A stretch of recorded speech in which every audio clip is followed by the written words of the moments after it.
The red heifer ritual, known as para aduma in Hebrew, stands as one of the most enigmatic practices in Jewish law. It occupies a unique space described as a hock, a statute whose rationale remains hidden.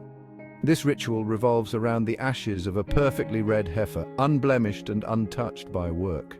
These ashes, mixed with spring water, formed the waters of purification. This mixture was sprinkled on individuals who had come into contact with the dead, restoring them to a state of ritual purity. This ritual's significance lies in its connection to the deepest themes of life and death, purity and impurity. It reminds us of the fragility of life and the enduring power of ritual to bridge the gap between the sacred and the profane. The para aduma ceremony, though shrouded in mystery, serves as a powerful testament to the enduring belief in spiritual renewal and the pursuit of holiness.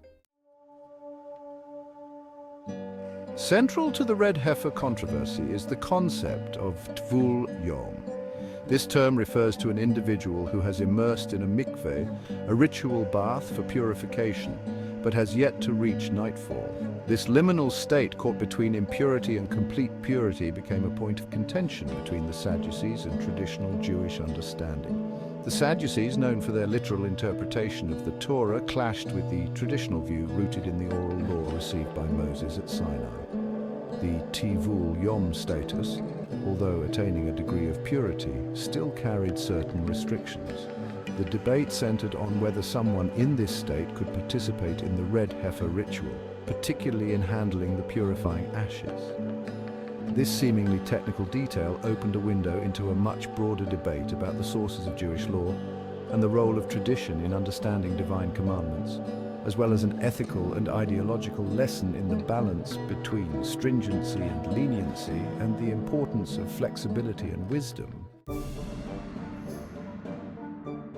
The Sadducees, known for their sola scriptura approach to the written Torah, held a particular view on the red heifer ritual. They argued that a Tvul Yom, being in a transitional state of purity, could not participate in preparing or handling the ashes.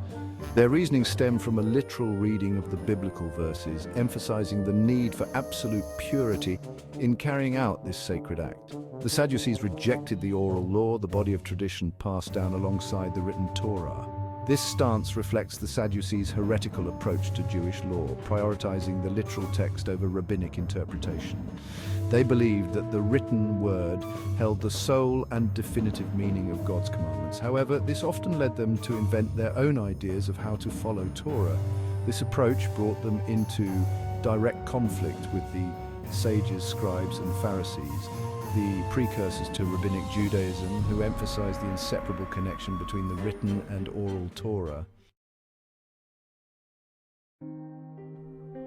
In stark contrast to the Sadducean view, traditional Jewish understanding relied heavily on the oral law. This tradition, believed to have been transmitted alongside the written Torah from Moses to Joshua and subsequent generations, offered detailed explanations and applications of the commandments. In the case of the red heifer, the oral law clarified that a Tvul Yom could indeed participate in the ritual. This interpretation stemmed from the belief that Moshe Rabbenu, Moses our teacher, received a comprehensive understanding of God's will at Sinai. This understanding encompassed not just the written text, but also its deeper meanings and practical applications.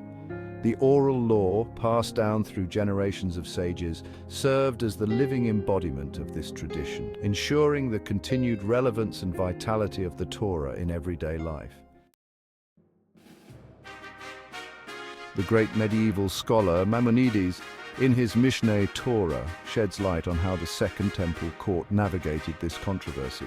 He explains that the court, composed primarily of Pharisees, upheld the traditional view, not only permitting the Tvul Yom to participate in the red heifer ritual, but actually being somewhat lenient by insisting that only a Tvul Yom could prepare the ashes. Maimonides writes, "The Sadducees would say that the offering of the red heifer was acceptable only when those bringing it had waited until nightfall after immersion. Therefore, in the Second Temple, the court would cause the priest who burned the red heifer to become ritually impure through contact with the carcass of a crawling animal or the like. He would immerse and then offer the red heifer to nullify the words of these brazen ones who issue rulings according to their whims without basis in the received tradition. This decision, based on the oral law, demonstrates the authority vested in the sages to interpret and apply the Torah's teachings. Maimonides' account highlights the dynamic interplay between the written text and the oral law in shaping Jewish practice. It underscores the importance of tradition, guided by learned scholars, in navigating the complexities of religious law. Most of all, we learn that it isn't always good to be strict. If a stringency is based in heresy, it is better to be lenient so not to support heresy or apostasy. This approach, rooted in the belief that the Torah is a living document, allowed for a nuanced and evolving understanding of its commandments, ensuring their continued relevance throughout the ages. One must understand when to be strict and when to be lenient, or else all could be lost. If you enjoyed this content, please like, share, subscribe, comment, and hit the bell button for updates. God bless.